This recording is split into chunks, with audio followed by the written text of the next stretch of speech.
Hello everyone. Today, I'd like to share another deeply moving story with you, set against the tumultuous backdrop of World War II. This narrative, titled The Watchmaker's Apprentice, takes us to Rotterdam, immersing us in the life of a young man grappling with profound loss and the heavy burden of occupation. It explores themes of family bonds, raw emotion, enduring love, and the unique sense of loneliness that war can inflict. I hope Willem's journey resonates with you as much as it does with me. You'll find the story in the document below. The Watchmaker's Apprentice, the relentless, precise ticking of dozens of clocks filled the small, cluttered shop on our quiet street in Rotterdam. For me, 18-year-old Willem, it was both a peculiar comfort and an agonizing torment. Each tick marked the slow, unforgiving passage of time, a constant, sharp reminder of how long my family had been gone, and how profoundly my loneliness had deepened since the German occupation had suffocated our city. My hands, once embarrassingly clumsy, now moved with the delicate, almost surgical precision of a seasoned artisan, repairing intricate mechanisms under the watchful, albeit silent, gaze of my grandfather.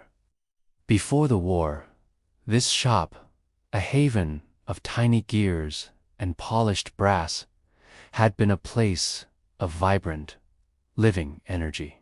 My grandfather, Hendrik, a legendary watchmaker renowned throughout the city, would bark instructions and offer gentle, knowing criticisms, his magnifying loupe perpetually fixed in his keen eye.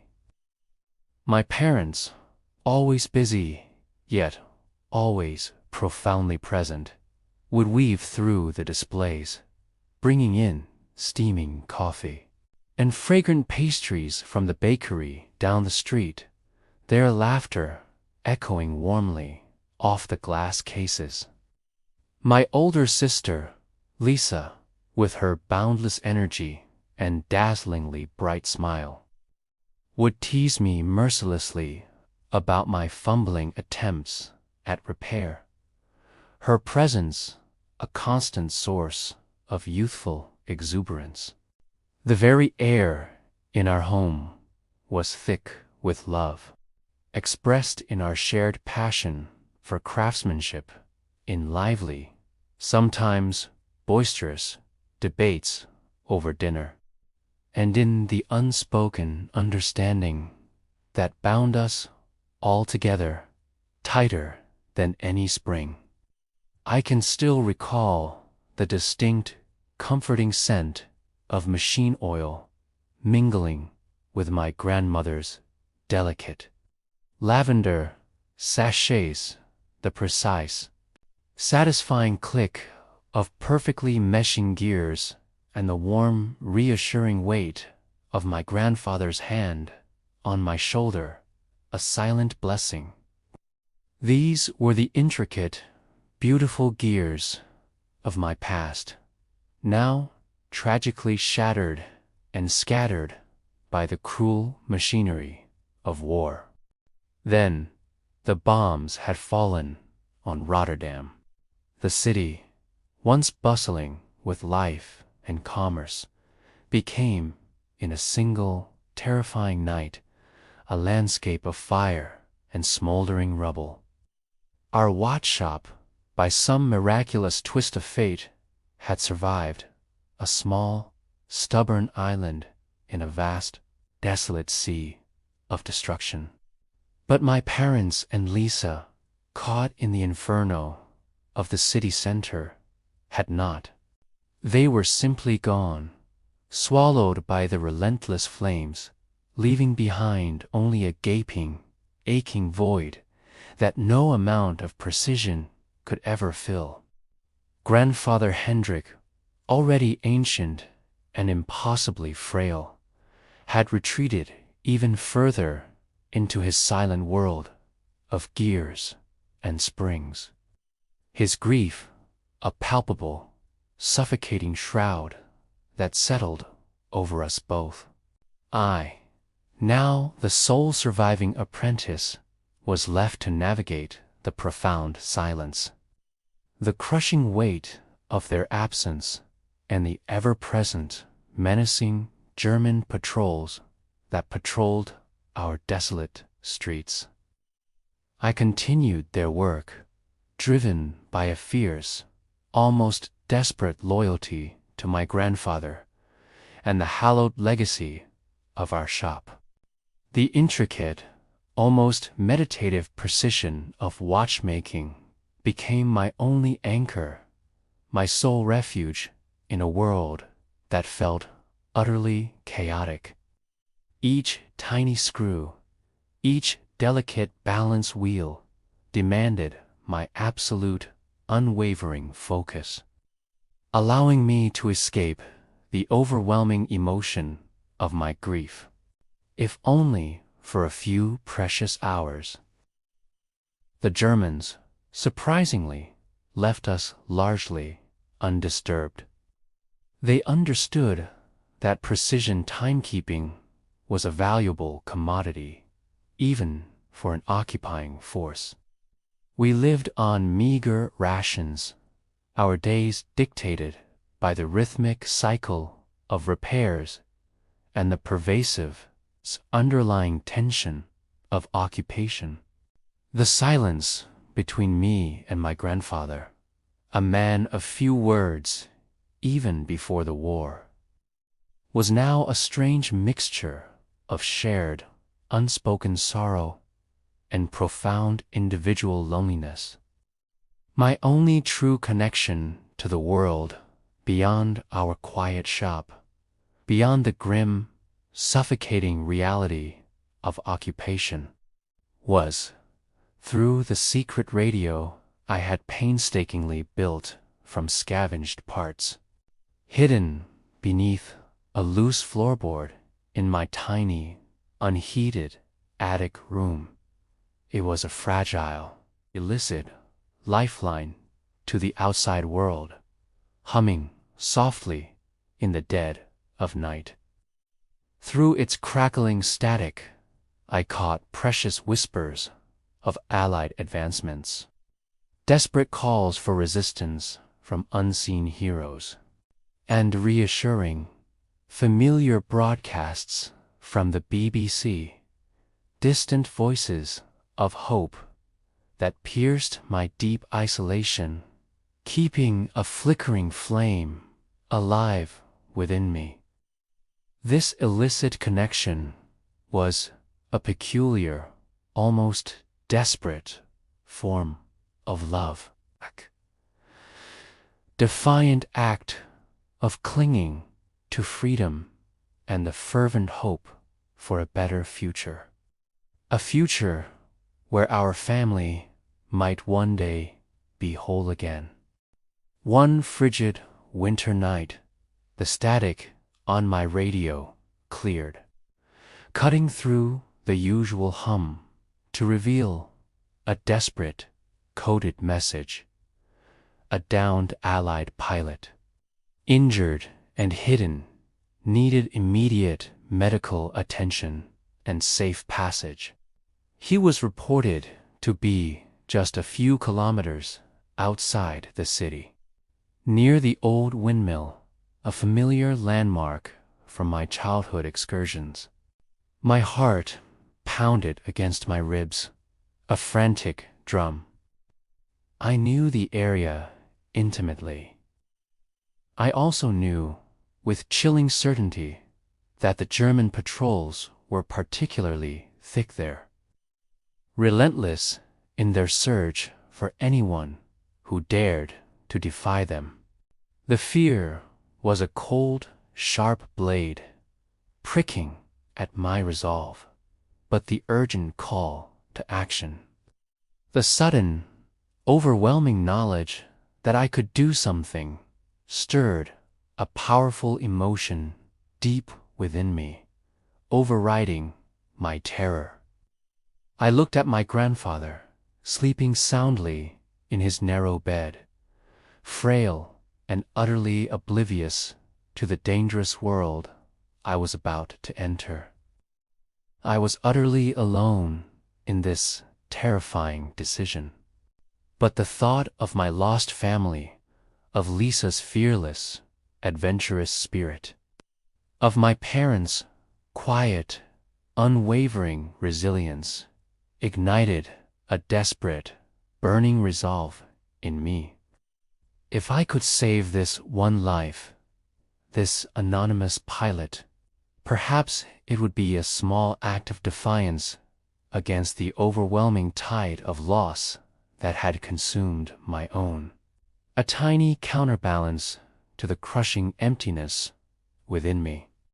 I gathered what little I could, a small, illicit medical kit I'd secretly acquired from a sympathetic old nurse, a flask of precious, warm water, and my grandfather's old, heavy compass.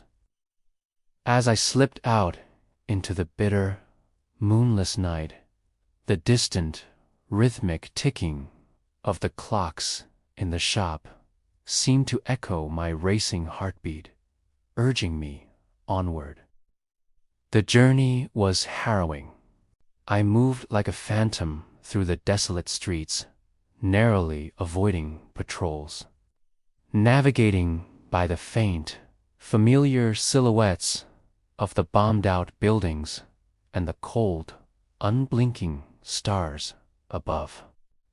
The loneliness of the mission was immense, each shadow a potential threat, each unexpected sound a chilling warning. I finally found the pilot, a young Englishman, barely older than myself, shivering violently in a ruined, derelict shed, his uniform torn. He was weak, his leg badly broken, his face pale with pain. Drawing on instincts I didn't know I possessed, instincts honed by the desperate necessity of survival, I tended to his wounds, applying a makeshift splint fashioned from scavenged wood with surprising expertise. The pilot, speaking in hushed, grateful tones, thanked me profusely, his eyes wide with a fragile hope.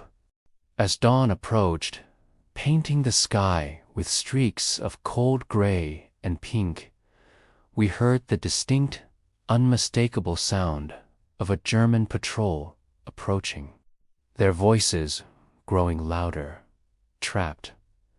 My mind raced, frantically searching for an escape route, any possibility of survival.